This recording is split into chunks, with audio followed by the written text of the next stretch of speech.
Hey everyone, welcome back. I hope you're all doing well. So the case that we are covering today truly shocked me to my core. It is actually only just recently broken in the news, and I came across a news article that was titled Inside House of Horrors, where obese family filmed girl nearly starving to death. And I started reading the article because I was like, no way, it just didn't seem real. Because inside this normal looking home in Wisconsin, there were 4 adults living inside of this house that have been described as, quote, very morbidly obese to the point of being bedbound and not being able to walk. And all 4 of these adults were hiding an extremely dark secret. Because inside one of the bedrooms was a 14-year-old girl that was locked inside of this room, and she was being starved to death. And this 14-year-old girl was being treated in the most horrific way you can imagine. She was being treated worse than you would treat an animal. But then she also had to be the personal slave for the 4 adults living inside of this home. She had to prepare the adults' food. She had to go into the kitchen, prepare their food, deliver it to their rooms, and she wasn't allowed to eat anything. And this resulted in this 14-year-old girl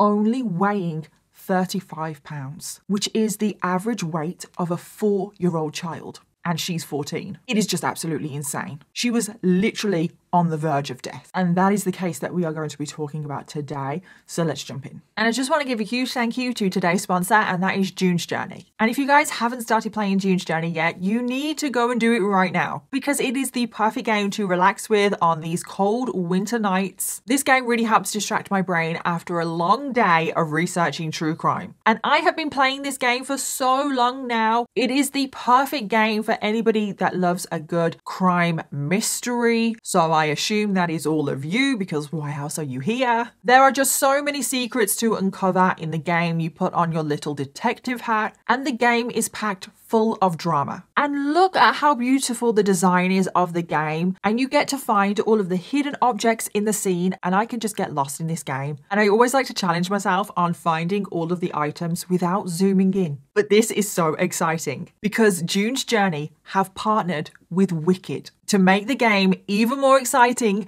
than it already was. And I already know that so many of you already play June's Journey, and you should if you don't already, because there is an amazing community around this game. And June's Journey is available on iOS and Android as well as on PC. And you can download the game by using the link in my description box, and using that link rather than going to the App Store really does help out this channel, because it lets June's Journey know that you came from this video. The game is completely free to download, and it is so much fun. So thank you again to June's Journey for sponsoring today's video, but thank you to every single one of you watching right now, because truly without all of you guys, I wouldn't get opportunities like this. And now let's jump into today's case. So today's case starts with the dad, who is a man named Walter Goodman, and we don't actually know that much about Walter. And I should actually point out that today's case that we are covering is in the very early stages. So far, there have only been arrests, and there has been a pre-trial that has happened. So the actual trial still hasn't happened. However, a lot of information has come out about this case, especially after the pre-trials. We have a long criminal complaint document, which obviously I read the whole thing, which is where I'm getting a lot of the information for today's video. So all of this information is very fresh, it's very new, and no one has actually been found guilty yet in today's case. So just bear that in mind for today's video. And normally I don't cover cases that haven't gone to trial and haven't been completed, but this case shocked me so much, and we do have a lot of information that I just wanted to do this video, and I wanted to share this case because it is so horrific. So going back to Walter, all we know is that he was born in 1978. An exact date of birth is not known, and he lives in Oneida, Wisconsin, which is where the rest of today's case takes place. And when he was in high school, he met a girl who we only know her by her initials, which are AF. So for the sake of this video, I'm just going to call her Alice. So Walter meets Alice, they have a connection. I think they may have dated in high school, but things didn't really last that long. And then they went their separate ways. Now I'm telling you about Alice because she comes back up in this case. So Walter, after he finished high school, he had a few odd jobs, kind of moved around jobs a lot. I know he had a stint of being a delivery driver for Domino's Pizza, and he was also in and out of a lot of relationships. He couldn't really commit to one person, and from these various relationships that he had, he ended up having 3 children, and he would only actually have a long-term relationship with just one of these children. The 2 other children cut him off. which I think says a lot. When a child cuts off a parent, it's like, what has that parent done to deserve that? And given what goes on to happen in today's case, and given the absolute awful person that Walter is, it is definitely his fault why the children cut him off. He definitely isn't winning any Dad of the Year awards, let's just put it that way. If there was an award for worst Dad of the Year, he may win that one. So now we get to Walter when he is 30 years old and he reconnects with Alice from high school. And they instantly hit it off. They do start dating at this point. However, it was a very volatile relationship. It was a very on-off kind of relationship. Neither one of them seemed to be able to commit to the other. And then they actually do eventually break up for good and now do go their separate ways. However, months later, just out of the blue, Alice calls up Walter because she is pregnant. And she says that Walter is the father. Now, Walter, he was not happy one little bit. I mean, he's already a deadbeat dad to pretty much all of his children. He doesn't even see two of his children, but I can't imagine he's a very good dad to the one child he does see. So he definitely doesn't want to be a father again. But the first thing that Walter said to Alice was, how does he even know he's the father of her child because she's always sleeping around? Walter was always calling Alice a whore. And it's like, hang on a minute, Walter. You're doing the exact same thing. You also sleep around a lot. So it's like, it's one rule for him, another rule for the woman. But anyway, Walter wanted proof that he was the father because he didn't want to waste his time on a kid that wasn't his. And it's like, Walter, you don't even waste your time on the children that are biologically yours. So Alice allowed Walter to do a paternity test, and guess what? Walter was the biological father. So in 2011, Alice goes on to give birth to a baby girl, and we do not know the identity of this girl. Again, we only know her by her initials, and that is to protect her identity because of the awful things she goes through in today's case. So her initials are MJ, and that is why I'm going to call her for the rest of this video. And immediately when MJ was born, Walter wasn't in the picture. Shock, horror. I mean, did we expect anything else? He is a complete deadbeat dad. He didn't show up when MJ was born, and he actually met MJ for the very first time when she was 4 months old. It's like, what were you doing? 4 months. It took him 4 months to be bothered to meet his daughter. And then when he did meet his daughter, the relationship was very sporadic. It was basically always on his terms. When he could be bothered to show up as a dad, he would. But if it inconvenienced him in any way, he didn't care. He would only show up in her life occasionally, and when he did show up, his visits were just very fleeting. And by the time MJ was a young child, Walter stopped contact with her altogether. And MJ would not see her dad now for a very long time. So in the years after MJ didn't have any contact with Walter, she lived with her mom, Alice, and also her grandmother, Joanne. And MJ around this time was diagnosed with ADHD and she was on the autistic spectrum. However, she went to school, she was incredibly healthy, she made a lot of friends, and she was described by teachers as very healthy, very content, very happy, and she had a totally normal life. Meanwhile, Walter had completely moved on with his life as well, didn't even give his daughter MJ a second thought. And again, it's very similar for Walter. He has various different jobs, can never commit to one job, and he also has various different relationships, unable to commit to one relationship as well. In 2014, he actually ended up in jail because he failed to pay child support. For which child he failed to pay child support, I do not know, but it was probably all of them. But when Walter gets out of jail, this is when something very significant happens, because he would meet a woman by the name of Melissa. And Melissa is just as evil as Walter, and she plays a very significant role in today's case. So Walter and Melissa, they meet in 2014, they start dating immediately, and they end up getting married in 2016. Walter was living a completely separate life from his daughter MJ, who was currently 5 years old, and things are just the same now. So we now skip forward to 2020. MJ is now 9 years old. old. And obviously it's 2020, the COVID pandemic had just started, and MJ, like a lot of children, was forced to stay at home. She was no longer attending school and she was attending all of her classes virtually. And in the spring of 2020, so only a few weeks after all of like the lockdown restrictions and everything, this is when something very unfortunate happens in MJ's life. And that is that her mom, Alice, is arrested. Now, we don't know what Alice was arrested for. The details haven't been made public. However, it must have been for something pretty significant because as far as I'm aware, she goes to prison and she's out of MJ's life for a very long time. So MJ now no longer lives with her mom, and she does go to live with various different family members on her mom's side. I know at one point she was living with an aunt. However, eventually, because it became clear that MJ was not going to be returned to her mom anytime soon, this is when CPS decided that they wanted to track down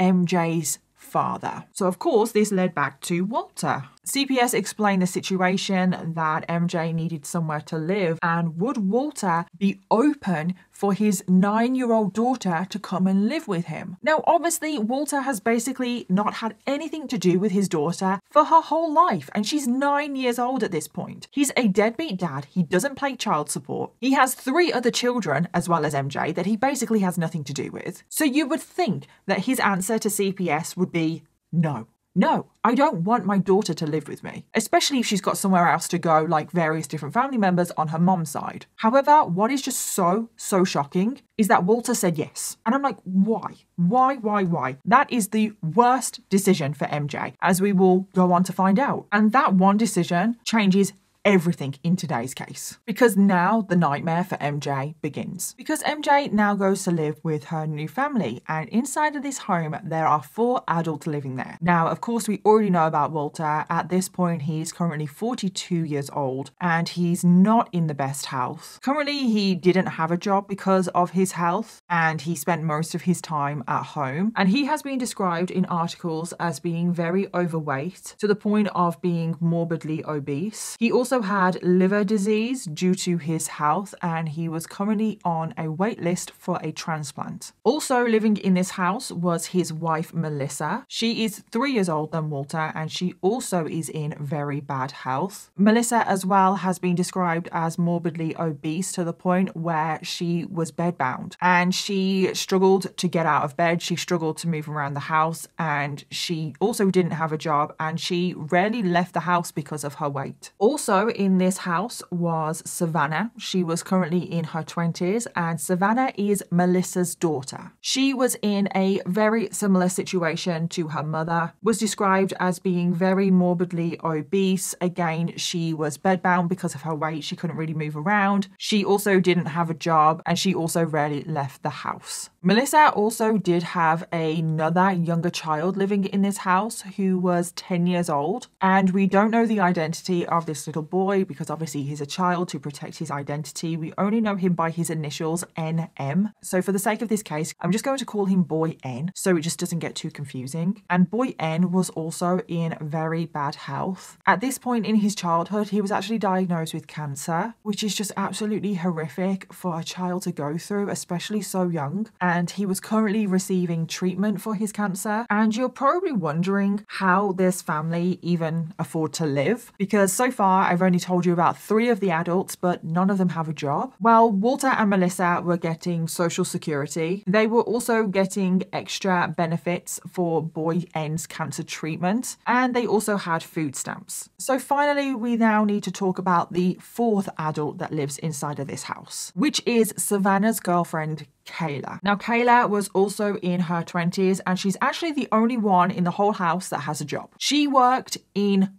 childcare, so bear that in mind for the rest of this case. And what is also crazy is that Savannah, the adult daughter in this house, also used to work in childcare. Blows my mind. None of these 4 adults should be anywhere near a child, let alone work with other children, working childcare. And because we don't know too many details about their background and everything, because Savannah used to also work in childcare, I'm just assuming here, but I assume that that is how Savannah and Kayla first met. And after they had been dating for a while, this is when Kayla also moves into this house. So currently, right now, there are 6 people living inside of this house. 4 adults and 2 children. We have Walter and Melissa, who are obviously the older adults in the house. We have Savannah, who is Melissa's child, and then Kayla, who's Savannah's girlfriend. And then we also have boy N, who is also Melissa's child. And then we also have MJ, who has now moved into this house. And when MJ first moved in,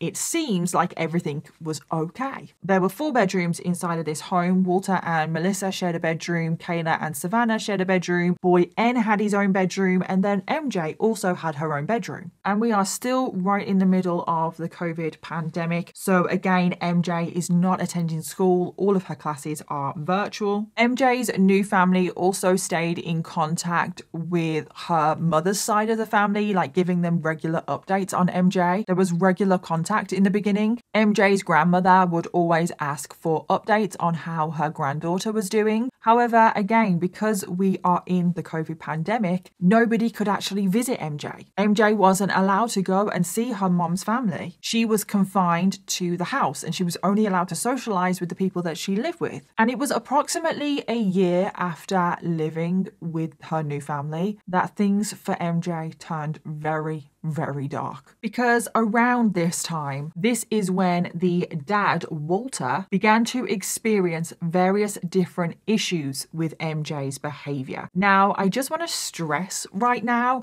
that these are Walter's words. And Walter, I think it's safe to assume he's a liar, even though I probably cannot say that for sure because the trial technically hasn't taken place, but there are some things that we definitely 100% know that he has lied about. So this is just Walter's version of events, which is probably not reliable, but I still have to tell you them. So Walter said that due to MJ's autism, MJ started to develop certain different traits, personality traits, just certain different habits that were not great. For example, Walter said that MJ developed a habit where she would constantly pick her skin, like constantly picking at her skin, making herself bleed, and then her skin would scab over and she would pick the scab off. Also, Walter reported that due to her autism, she became a very picky eater to the point where she wasn't eating.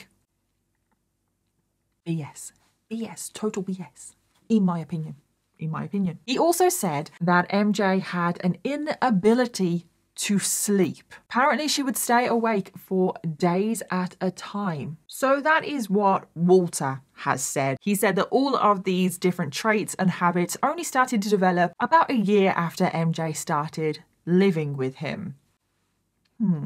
Suspicious if you ask me. Now, according to other people in MJ's life, so her mother's family that she lived with for her whole life and teachers that have taught MJ since she was at school have said that she never displayed any of these habits or traits prior to living with her dad. In fact, a lot of the teachers that taught MJ wasn't even aware that she was on the autistic spectrum. Everyone has said that prior to MJ living with her dad, she was happy, she was healthy, she was content. But then all of a sudden, when she moves in with her dad, now all of a sudden she doesn't want to eat food, she can't sleep, she just stays awake for days, and she's picking at her skin. And that explains all of the sores and everything on her body. But anyway, those are Walter's words, and the trial hasn't happened yet, so I'll let you make up your own mind on whether you want to believe all of that. So basically, he is blaming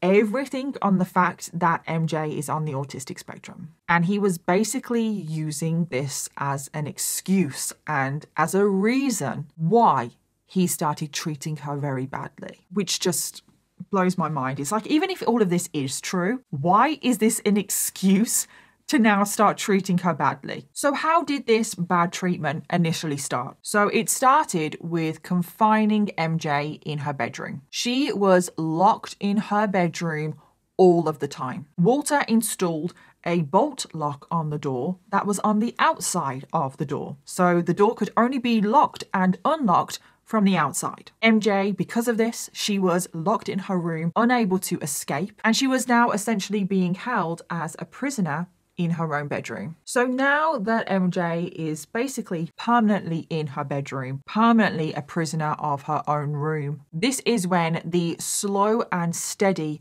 food withdrawal started. MJ started to get less and less food every single meal. When she first moved in, she was given 3 meals a day, but then over time, that just started to get less and less until the point where she was basically getting no food every single day. So because of this, MJ started to become extremely malnourished. But the bad treatment doesn't stop there. Next, Walter installed cameras in MJ's bedroom, so he and the rest of the house could monitor MJ's behavior 24/7. He would later go on to say that the only reason why he installed cameras in MJ's bedroom was to monitor her self-harming tendencies. But again, these are just Walter's words. We actually have no evidence that MJ has ever self-harmed. But even still, if someone was self-harming, why would you lock them in their bedroom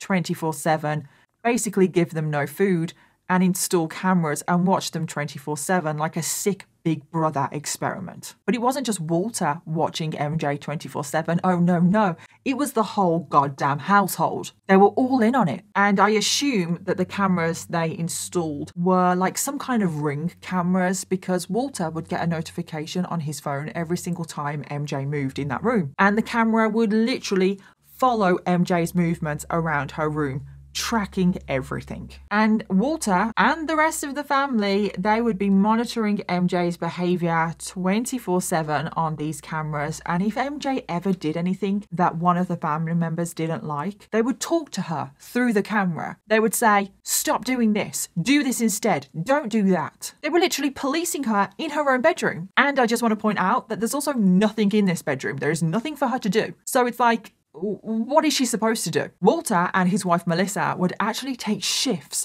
monitoring the camera in MJ's bedroom. There was a TV in Walter and Melissa's bedroom that showed the camera feed 24/7. It's just like so ironic, isn't it, that nobody, apart from Kayla, has a job in this household. However, they're treating this neglect and abuse of MJ as basically a job. They would take shifts. It was a 24/7 operation. I just don't understand. This is why when I came across that initial article about this case and I started reading it, I was like, no way is this real. It really is like a sick and twisted Big Brother experiment. I don't know if they still do this. Is Big Brother even still on? I don't know. But in the UK anyway, do you remember years and years ago when Big Brother was on, do you remember that they would just show like the live feed? I think it was like on channel E4. Does E4 even still exist? I don't know. But do you remember that? Do you remember that there was just live feeds inside the Big Brother house? That is literally what is happening right now, but in MJ's bedroom. And MJ started to get restricted to her bedroom more and more. She was now no longer allowed unrestricted access to the rest of the house. She had to be escorted everywhere. It got to the point where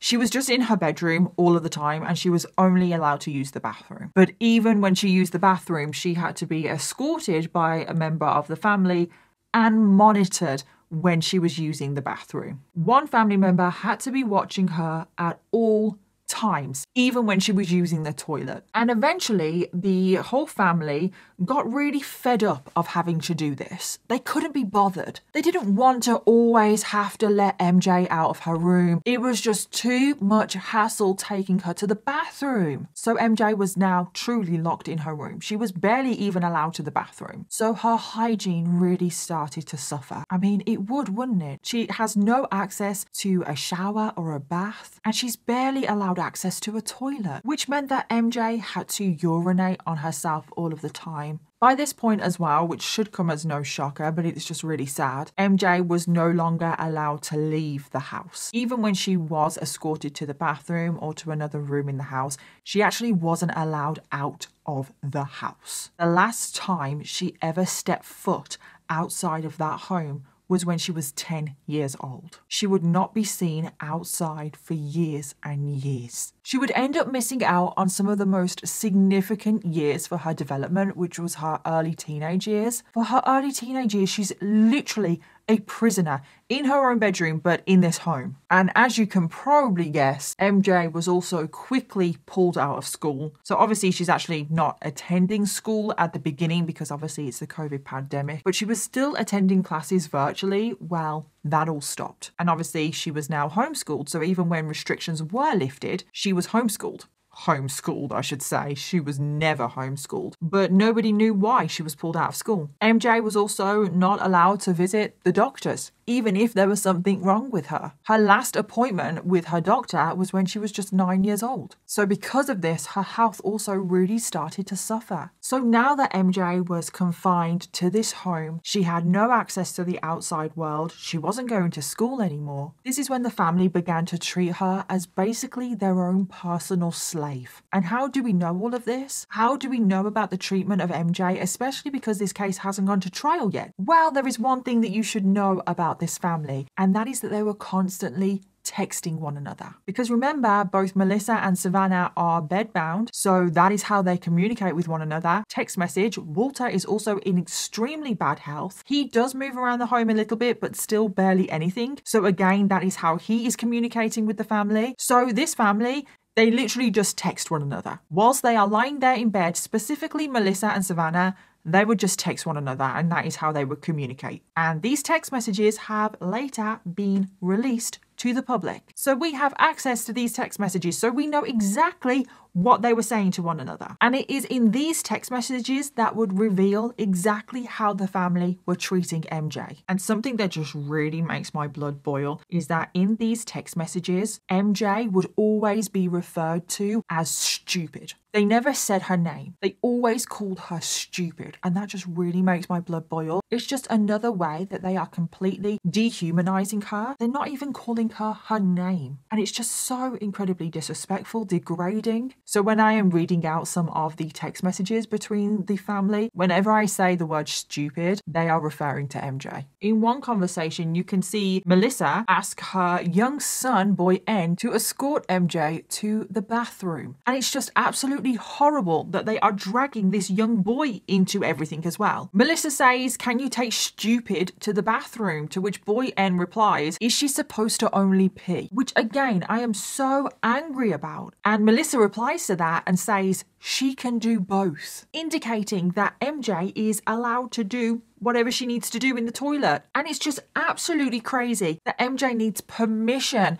to pee and poop. Boy N then replies saying, "Didn't Dad let her do that earlier?" And it's like, what the actual hell? He's asking if Walter allowed MJ to poop earlier, so is she allowed to poop again if she needs to? I can't. What do people get out of this? Why does it actually matter to Melissa, to Walter, to Savannah, Kayla, the adults in the house? Why does it matter to them what MJ does in the toilet and when she needs to do it? I don't understand these people. The way they are talking about MJ's toilet habits and what she is and isn't allowed to do, you wouldn't even treat an animal like that. There are other examples of text messages between the family where Savannah says to her brother, boy N, "Can you come shut my door?" Before she then replies, "Never mind, I can have stupid do it." Another message says, "Call stupid to let Lily in when she's ready, please." And Lily is one of their dogs, by the way. Another message says, "I need you to open Stupid's door, please, so she can fix my phone charger. It's not working, lol. Can you come and stand in here so Stupid can fix my bed?" And there are a lot more examples. There are so many text messages. I simply could not read every single one of them to you in this video, but you can find them online if you are curious about the other text messages. But basically, in a lot of these text messages, one family member asks boy N to make MJ do something for them. Boy N has to let MJ out of her room. Boy N has to escort MJ to the toilet. And then everything is always monitored because there are cameras. So when Savannah asks for MJ to fix her bed, they are literally watching MJ on the monitors make Savannah's bed for her. It's just, I'm speechless. It's appalling. How can you treat a child like this? And the thing that makes my blood boil the most is that boy N has to let MJ out of her room, escort her to the kitchen, so then MJ can prepare food for the adults in the house. And you can see Savannah saying things like, I need a plate, 2 string cheese, the thing of sliced turkey, the bell peppers and the hummus. It's all in my fridge. Have her bring me 2 vitamin water zeros as well. And you probably already know the answer to this, but why did boy N have to escort MJ to the kitchen? Well, that is because MJ was not allowed any food from the kitchen. And if she was on her own, because she was so hungry, she was basically being starved, she would eat food. And that is just simply not allowed. And again, this makes me so angry because I just don't understand why they are starving MJ. She is so malnourished at this point that if she ever was alone in the kitchen, of course she would steal food and eat it because she is so hungry. And the most infuriating thing is that this family have food all over the house. They have multiple fridges, multiple freezers. All of them have their own fridges in their room just to make sure they have enough food for all of them. But they're not allowing MJ to have a single bit of food. And if MJ was ever caught stealing food, she would be punished. The family were always texting one another about slapping MJ, beating her, physically abusing her in some kind of way. And we don't know exactly what happened because, like I've said multiple times already, this case hasn't gone to trial, but they are talking about physically abusing MJ. So I think it's safe to assume she probably was being physically abused as well. In one text, Savannah says, I'm gonna roundhouse kick her ass through the window. There is also a group chat between Melissa, Savannah and Kayla, Savannah's girlfriend, where they basically just bitch about MJ. They would also talk about abusing MJ. They spoke about taking away her mattress as punishment, making her sleep on the floor, which they did. They took away her TV. So clearly there was a TV in MJ's room when she first moved in. Well, they took that away. They basically took everything away from MJ. There was nothing for her to do when she was locked in her room. No stimulation whatsoever. And because everything in MJ's room was filmed, because there was cameras everywhere, there's a lot of footage and images from this case. Now, this footage and the images, they haven't been released to the public yet. I don't know if they ever will because obviously MJ is a minor and I don't think that's something that any of us really want to see. But descriptions of the videos and images have been released to the public, and in this footage, it can be seen how underweight MJ is. Her bones are sticking out. She literally is just skin and bone. And she was forced to live constantly in her underwear. And I don't know if this was maybe another form of punishment, like taking away her clothes. They really are just completely stripping her of everything, of who she is, her personality, her security. But in footage that can be seen, she's just lying there on the floor, just in her underwear, like just in knickers. And a lot of the time, those knickers, they would have stains on, like brown stains, because she was barely allowed out to use the bathroom, so she was soiling herself. Sometimes she would actually just be in a diaper. Again, I would assume she's put in a diaper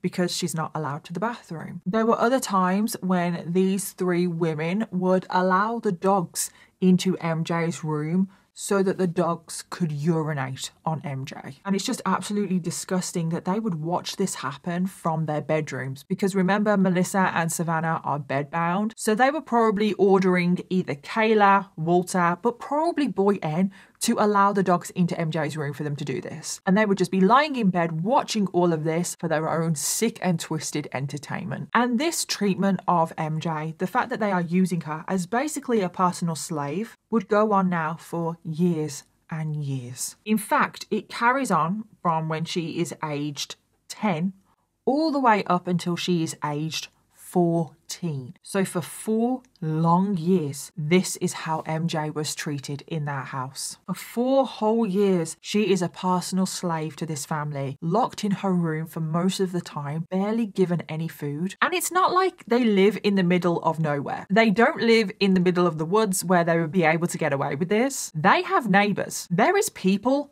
all around them. Now, I'm not blaming the neighbours because the neighbours actually genuinely didn't know what was going on. At least that's what we are aware of right now. And especially because MJ first moved in during COVID, people weren't going out. People weren't always aware of what was going on with other people because everyone was obviously just focused on themselves and their own family and their own household because it was such scary times and it was just such unknown times as well for everybody. But yeah, there are neighbours everywhere, yet they are treating this girl like a slave for 4 years inside of their home. At this point as well, Melissa, Savannah, and Walter, they are pretty much not leaving the home. Boy N's cancer was in remission at this point, so he was no longer leaving the house for treatment, which meant that Walter and Melissa were no longer leaving the house to take him to treatment. And Melissa and Savannah had gained so much weight that their front porch actually couldn't support their weight. So even if they wanted to leave the house, they basically couldn't. If they ever stepped foot on their wooden porch, it would creak and strain, and it was like they would fall straight through it. And you might be wondering about MJ's other family, because obviously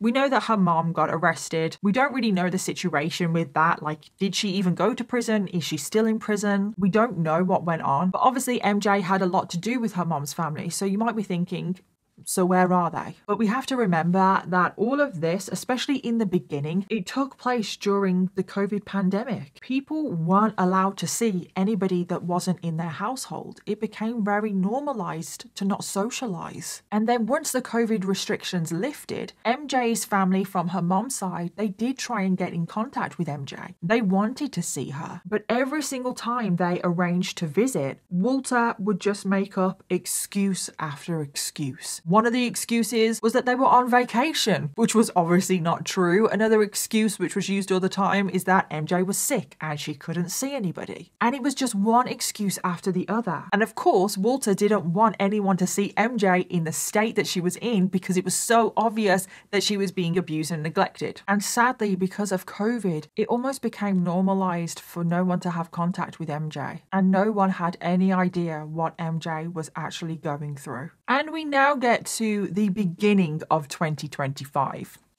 This year, this case was still going on. And at this point, MJ was 14 years old. She had been trapped in this hellhole for 4 years. And all of this treatment, of course, was having an effect on her physical health. Because at 14 years old, she should have weighed around 110 pounds. That is the average weight of a 14-year-old child. But MJ, after being starved for so long, she was so malnourished, she only weighed 35 pounds.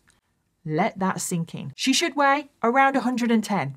But she weighed 35. And 35 pounds is the average weight of a 4-year-old child. A child 10 years her junior. That is how much she weighs. I am honestly shocked that she is even still alive at this point. I don't know how she managed to survive that long. Her height had also been stunted. She was only 4'5", when the average height of a 14-year-old girl is 5'3". And her current height, 4'5", is the average height of a 9-year-old. At this point, 4 years in, MJ was barely allowed to leave her room. She was only allowed to leave her room a maximum of 3 times a day, and that was only to use the bathroom or to go to the kitchen to prepare food for somebody else. She was constantly urinating on herself. She wasn't allowed to bathe. And whenever she was allowed to the bathroom, she struggled to even walk. That is how weak she was. She had to hold onto the walls, doors, door handles to support herself. She could barely hold her own weight,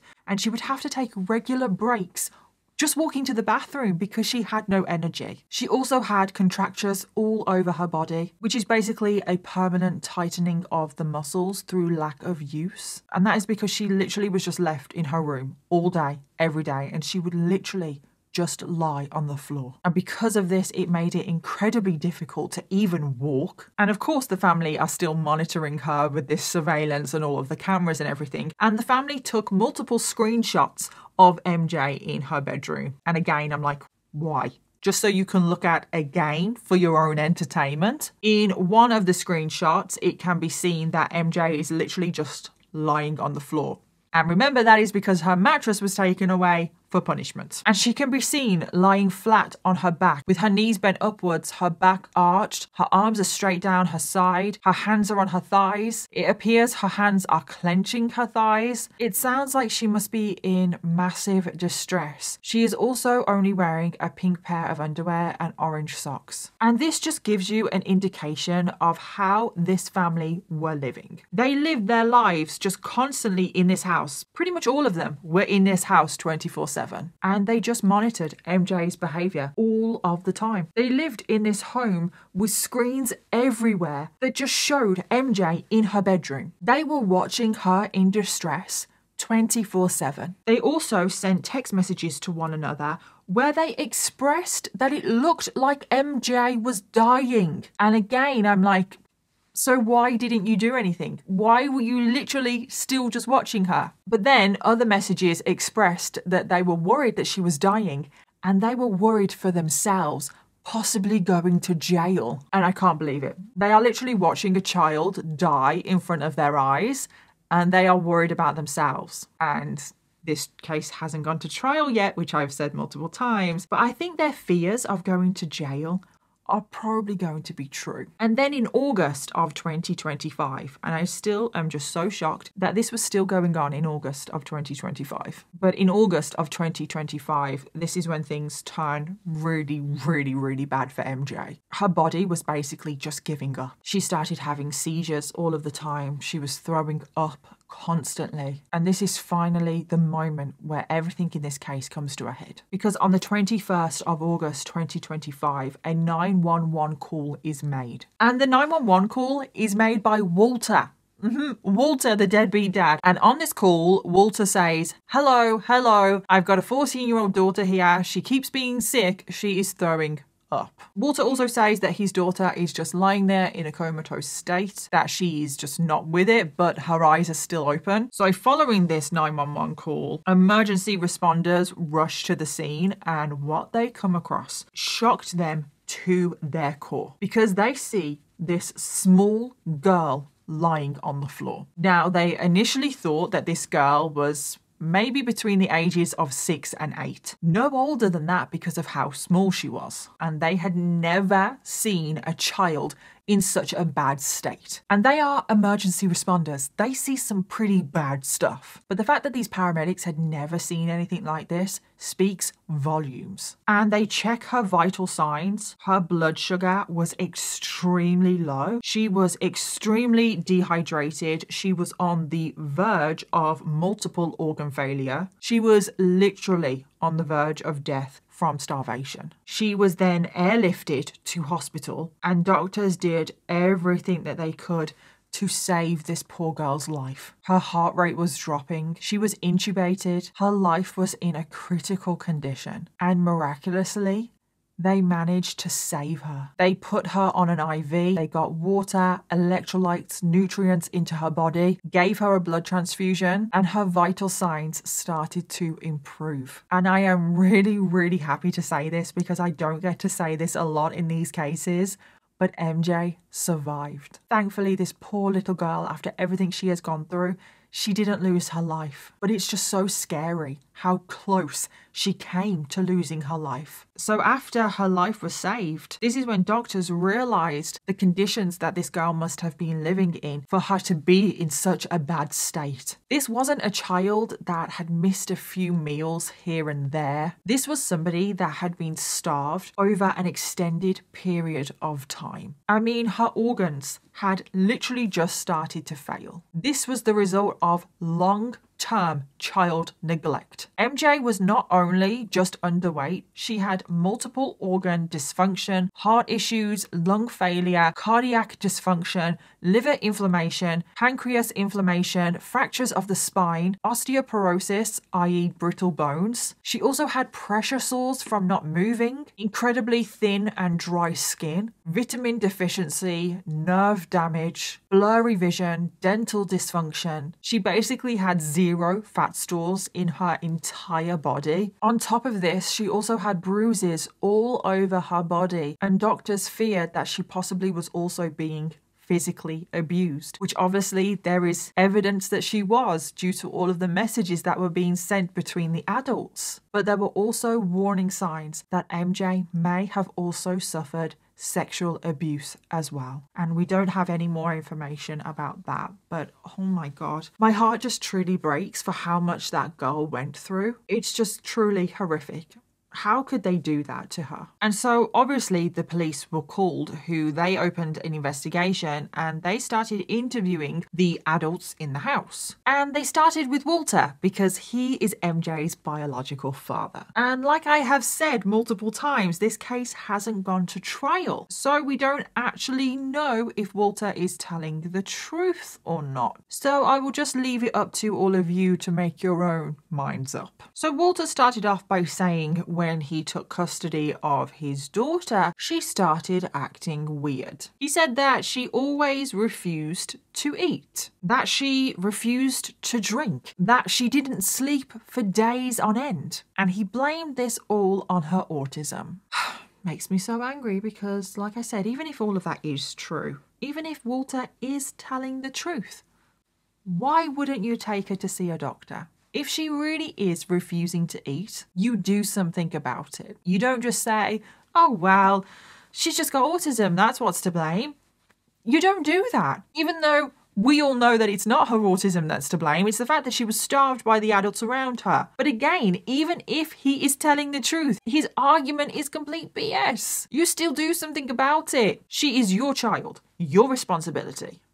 But yeah, he also said that the abuse that she has possibly gone through was down to her mom. She was abused by her mom or by people in her mom's family prior to her going to live with Walter. Apparently, her mom shoved sleeping pills down her throat. He also tried to explain the cameras in MJ's room, saying that he was only monitoring her because of her self-harming behavior. So then the police asked Walter, so did you ever take her to the doctors? To which Walter responded, no, because she seemed like a healthy and happy child.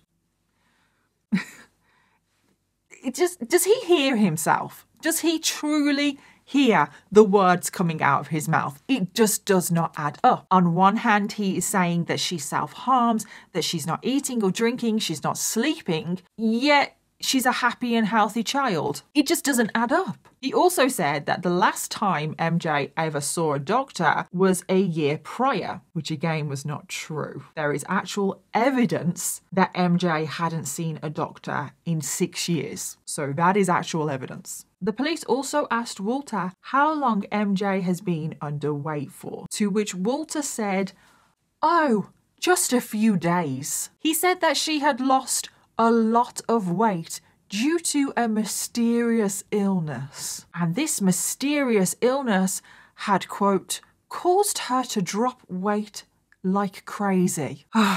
Again, I'm just completely speechless. Can he hear the words leaving his mouth? He said that MJ ate 2 Pop-Tarts for breakfast every single day, that she had a sandwich for lunch every single day, along with a big dinner every single day. And that's just complete BS. That is complete BS. Because if she is eating that food every single day, please explain why she only weighs 35 pounds. The detective also didn't believe Walter, and the detective said, quote, everyone else in the home was a lot heavier than MJ, and the detective asked, well, why was that? To which Walter responded that MJ just burns a lot of calories because she's always running around after the puppies. Which again is not true. There is video footage of MJ just lying in her room day in, day out. As well, if she was constantly running around, running after the puppies, number one, she wouldn't burn that many calories that she would only weigh 35 pounds, but she wouldn't have those pressure sores from not moving. It just doesn't add up. It's complete BS. They then interviewed Melissa, Savannah, and Kayla, and guess what?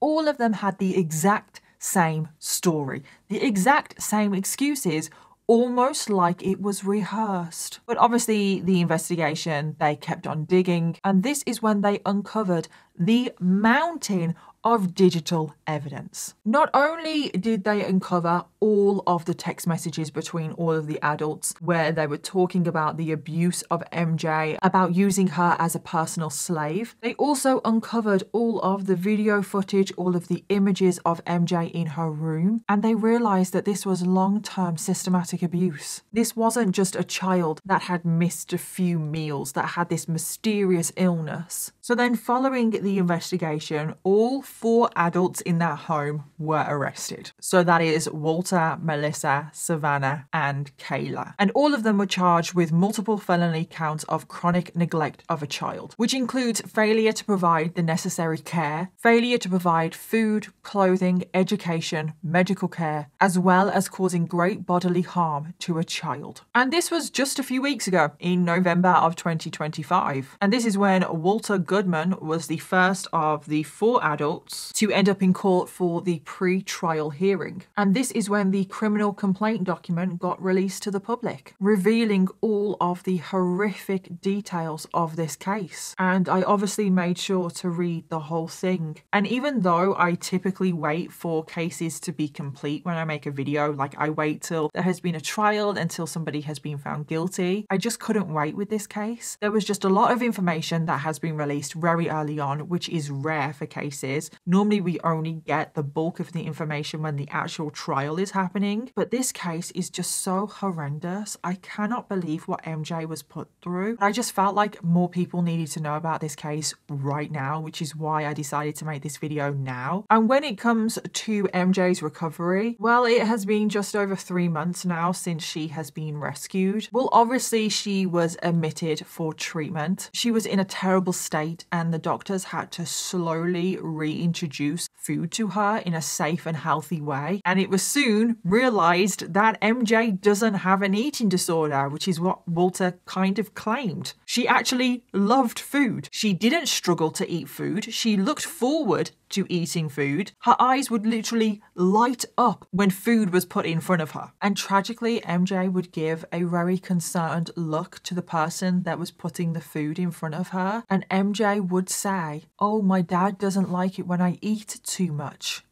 My heart just truly breaks. MJ also slept perfectly fine. She slept normally, even though, again, this was something that her dad said that she struggled with. He said that she didn't sleep for days. Well, that wasn't true. At least it didn't happen when she wasn't in his care. And eventually MJ began eating regularly. She was now having 3 meals every single day. And she started to gain weight again. She gained nearly 20 pounds, almost doubling her weight in just 3 months. But tragically, the lifelong effects of what she has been through, the prolonged neglect, malnourishment, could be devastating. There is potential for her to have permanent damage to her organs, as well as her bones and brain development. She was starved through crucial years of her development, and this will have lifelong psychological effects on her, and it just makes me so angry that she is possibly going to suffer in some sort of way for the rest of her life. A GoFundMe page has been set up to support MJ's recovery, and I will leave a link to that in the description box. And today's case, it just fills me with so much anger. I just don't know how anyone can treat a child the way MJ was treated. But I want to end this video remembering how MJ was before she moved in with her dad. She was happy, she was healthy, she was so content, she was living her life like any other child. She attended school, she got good grades, she had a lot of friends. She was very friendly, talkative, active, and all of that was taken away from her. And it was taken away from her from people that were supposed to love and care for her. They were supposed to be her family. And I just truly hope that MJ can get back to that. I just hope she can get back to being happy, to being content, to being healthy. And I will be keeping an eye on this case because it hasn't been to trial, but who knows when it will go to trial. I assume the trial will be at some point next year maybe, but you know how these things go. Sometimes it takes years for trials to happen, and I truly hope that it doesn't take that long in today's case because MJ deserves justice. But I will be keeping an eye on this case, and who knows, maybe I will do an update in the future if a lot more information comes out. But that is it for today's video. As always, let me know your thoughts, theories and opinions, and don't forget to leave me your case suggestions in the comments down below because I always want to know what you want to hear next. Thank you again to June's Journey for sponsoring today's video. Don't forget you can download the game using the link in my description box, and that is everything from me, so I'll see you in my next video. Bye.